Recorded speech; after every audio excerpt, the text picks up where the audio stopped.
they saw a trend. There were arcades popping up all over the country. They seized an opportunity. They could put multiple games in one cabinet and make more money off of that one cabinet. That was a tremendous leap forward in the arcade business. And pushed the envelope. Another ad was an ad where it had a picture of 2 steel balls on one side. There was text that said, "You need a set of these to play one of these." And that caused a lot of controversy. The Neo-Geo was just light years beyond what any other console could do. They took their licks. Odyssey decided to pull the plug on them. They killed SNK 2000. But kept coming back for more. What we have done was to relaunch SNK. This is the story of the life, death, and resurrection of SNK.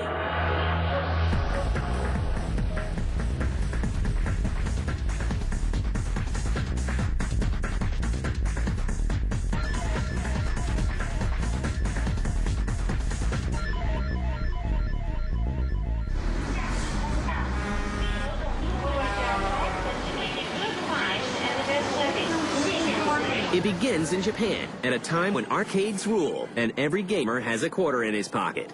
There were arcades popping up all over the country, and in the morning when the arcades would open, there'd be lines of people trying to get in to play Pac-Man or Space Invaders. It was a great time to get involved in this industry.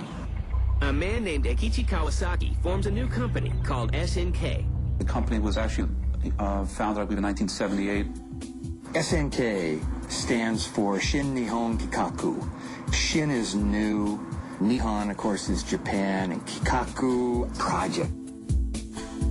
The Osaka-based company wastes no time getting into the arcade business and releases Ozma Wars in 1979. Safari Rally is released in 1980, and the company makes a splash with Vanguard in 1981. Vanguard was the space shooting game, and it was very popular. It was probably our second or third game that we published here in the U.S. for the arcade. SNK survives the crash of the arcade in the early 80s, and by 1986 it has a lineup of 23 arcade games, including Mad Crasher and Ikari Warriors. The setting is a jungle where a plane has crashed. And the objective of the game is to defeat the gorillas while trying to escape unharmed. Ikari Warriors was really popular for a couple of reasons. The controller was very unique. It was an 8-way joystick, but it also had the ability to rotate 360 degrees. It had the 360-degree rotation, as well as the 8-way capabilities, and nothing like that had ever been seen before. People loved it. Great game. At that time, Rambo was very popular, and I was told to change the character to Rambo. So I had to make the upper half of the body naked and change it to a Rambo-like character. Meanwhile, the release of the Nintendo Entertainment System in 1985 jumpstarts the home market. Nintendo came out with their first home system, and that just blew everybody away. People were really hungry for video game content, and to be able to have it in the home at that time with the 8-bit system was just terrific. SNK wastes no time. We were one of the first 10 licensees from the Nintendo NES system. One of its first console titles is also one of its most innovative. Baseball Stars was really good. The attraction of Baseball Stars was that you can actually make your own characters in the game. This is the first baseball game that you can do that. There was something special about the cartridge itself in that there was a battery which was installed in the cartridge that allowed you to actually trade players, make changes to your roster. That was very unique at the time of the NES age.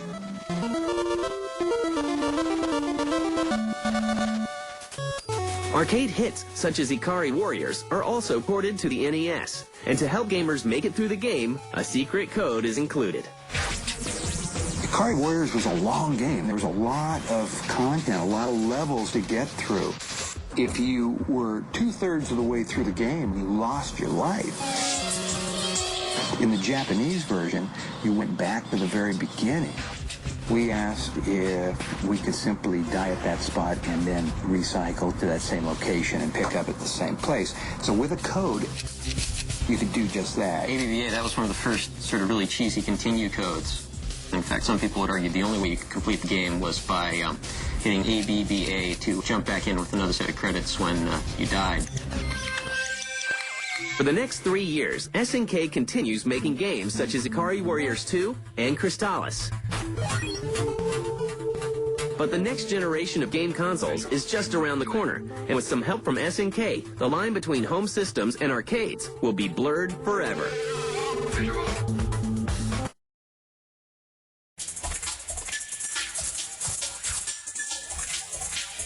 By 1989, SNK is an established game company with a slew of arcade hits and a successful transition to the console market.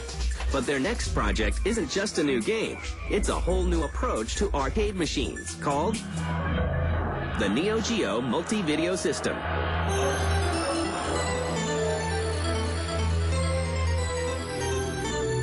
The company had a tremendous opportunity when it developed the Neo-Geo arcade system, which essentially said on this piece of real estate in an operator's studio, they could have a 2 or 4 multiple game unit making money on one piece of real estate, and that was a tremendous leap forward in the arcade business. Operators could save money only having to buy games. They didn't have to buy an entirely new piece of hardware for every new game. They could put multiple games in one cabinet and make more money off of that one cabinet.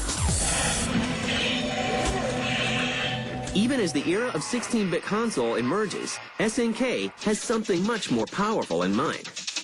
At that time, we had Super Nintendo beginning, we had Sega Genesis who had entered the market. We looked at the total landscape, and we still felt that there might be a place for an exclusive, special item that brought the total arcade experience home. The concept of the Neo Geo was to be able to play the same game software on both the arcade machine and the consumer hardware. In addition, with the changeable memory cards, there was the ability to connect between the arcade game and the consumer game. With the joysticks, we made it very much like the arcade joysticks. It's almost as if you were bringing the arcade home to the family. We made a product that no other manufacturer had.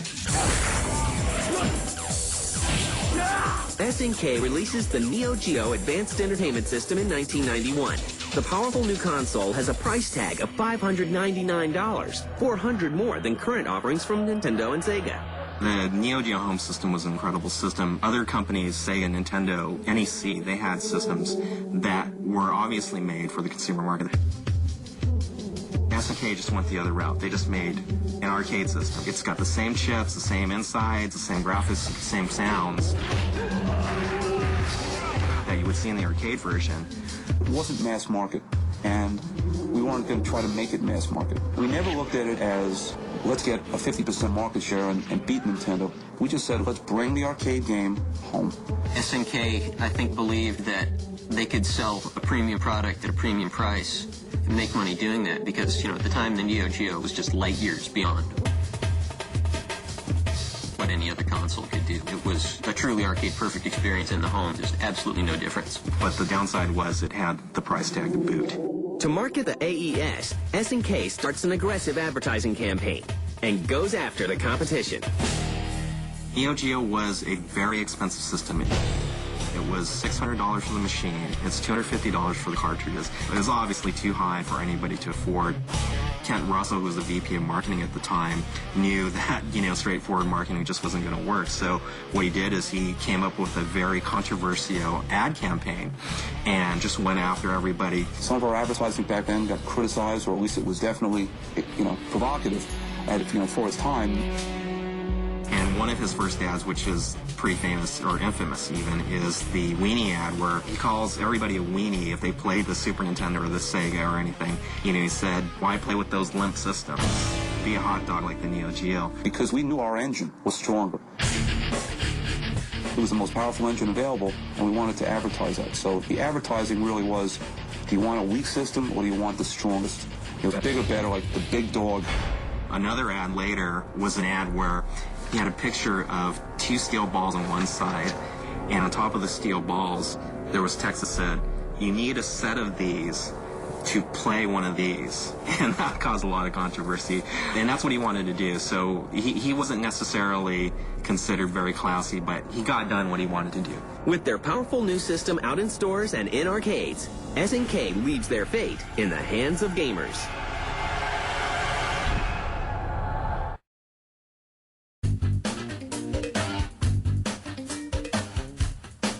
By 1991, SNK's Neo-Geo MVS and AES systems are in arcades and video game stores across the world.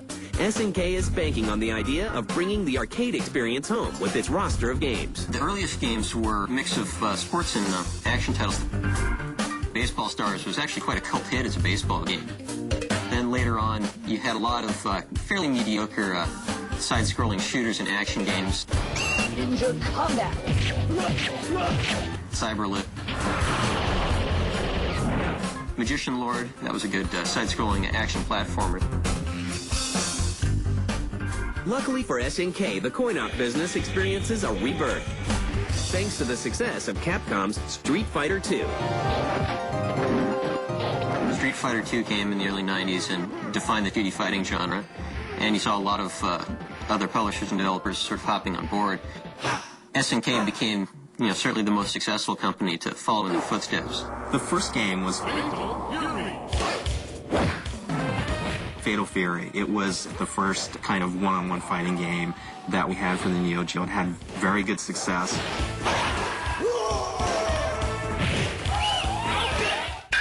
Art of Fighting was their second fighting series. Round one. Art of Fighting was the first 2D fighting game to feature a scaling perspective.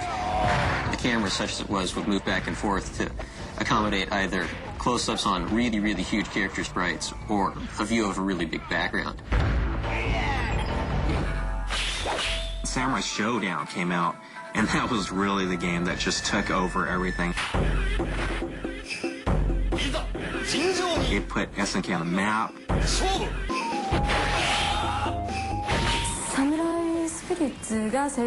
One factor contributing to the success of Samurai Shodown was the one-on-one fighting, and the setting was not present day, but it was way back in samurai days.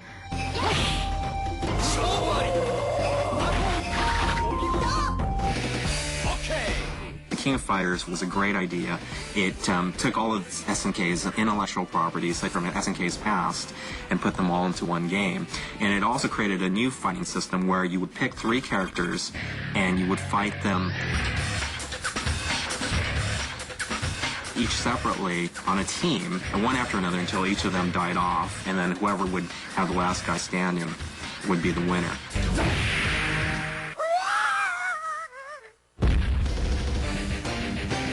It's no surprise that Capcom, the creator of the Street Fighter series, and SNK become rivals. I would say we were friendly competitors. Capcom is, of course, famous for, if you ever played the Street Fighter Alpha series or the Capcom Versus series, there's a sort of cult favorite character, Dan, Dan Hibiki, the sort of goofy spin-off of Ken and Ryu.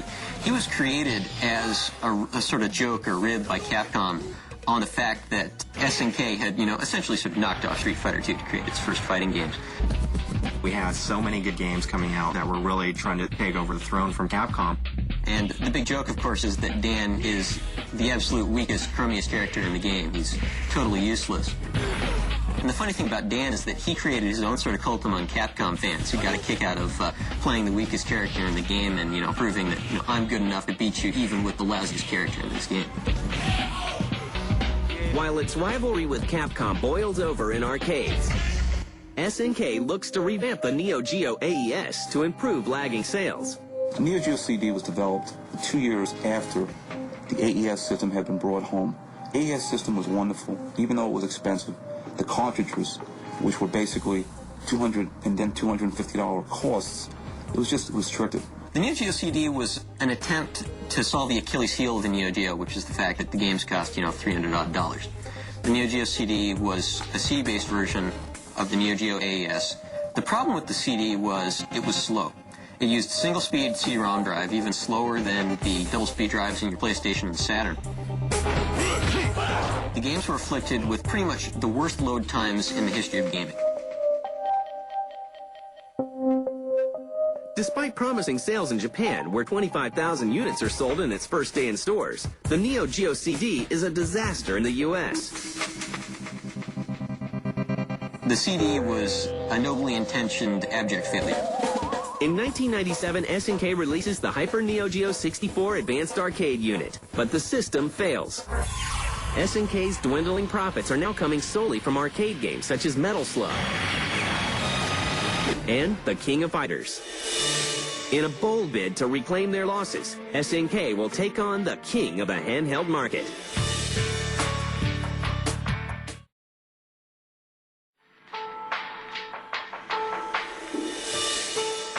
It's 1998. SNK is still reeling from poor sales of the Neo-Geo AES, the disastrous launch of the Neo-Geo CD, and the failure of the Hyper Neo-Geo 64. But that doesn't stop them from taking on Nintendo in the handheld market. SNK had a shot. SNK had pretty solid software support for the Neo-Geo Pocket Color. They managed to get some pretty good third-party games at the very beginning for the Neo-Geo Pocket Color. My plan for the company was to get a 10% market share at our peak. Now, admit the numbers may seem small, but we got to be 2% of the market. The system fails. In Japan, only 10,000 units are sold. In the end, the Game Boy just proved insurmountable. At the same time, the arcade business takes a hit. There was a steady decline in arcades worldwide throughout the 90s, simply because of the popularity of console gaming. By 1999, SNK is in the red. The company is eventually sold to a Japanese pachinko company named Aruze. 1 year later, SNK is a shadow of its former self. The few titles it develops are rushed and unpolished. SNK, under their stewardship, puttered around with its later arcade games. But not all the news is bad. Round one. That same year, Capcom vs. SNK is released. SNK versus Capcom. Well, with SNK's characters versus Capcom's characters, up to now, Capcom had Street Fighter, and we had King of Fighters. We took these both to make a 2D fighting game. What kind of fighting game could two rival companies make together? It was like a dream match come true. Unfortunately, the majority of the profits for the game go to Capcom. Eventually, Aruze puts SNK into bankruptcy. Odyssey decided to pull the plug on them. They killed SNK in 2000. By October 22, 2001, SNK no longer exists. But the company doesn't stay down for long. Our chairman from day one, Mr. Kawasaki, it's really his company. When he had the opportunity to get out, he opened Playmore. Now, he couldn't use the SNK name, so the company he created was Playmore.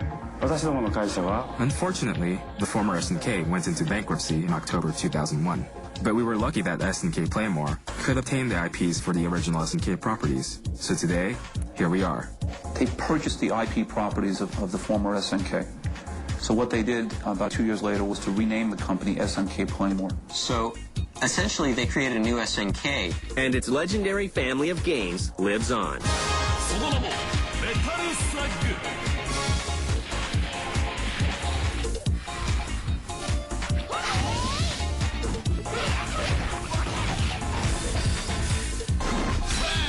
Have that cult following that will keep following them as long as they keep making the games that are their signature.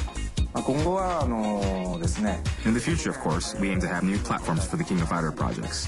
For example, Maximum Impact is out on the home consoles. The King of Fighter series has made the transition into 3D. Naturally, I think that here on out, it's our duty to evolve our products. So that's the direction I think we'll go. If our fans demand it, we'll revive any of the SNK series. Rather than a revival, however, we would make a renewal.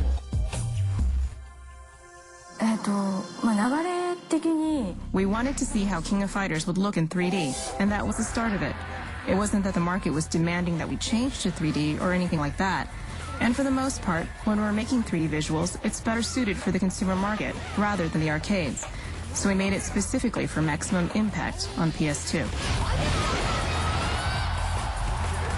We'll be bringing SVC Chaos, which is SNK versus Capcom, to the Xbox, and it will be fully live 3D. From now on, we'll continue the sequels and also make original titles. And while the company is at the tail end of a wild ride, there is no denying its impact on gaming history. Boy, do they have a huge following. I mean, even to this day. Underdogs definitely draw their sort of cult following. I mean, on eBay, some of the old cartridges, which we sold originally for $200, is going, for thousands of dollars. Not to underestimate the fact that they were really a force for technological and economic innovation in the arcades. For me, when you say SNK, the first thing that comes to mind is not a particular game title per se, but an image that this is the only company that can offer hardcore games.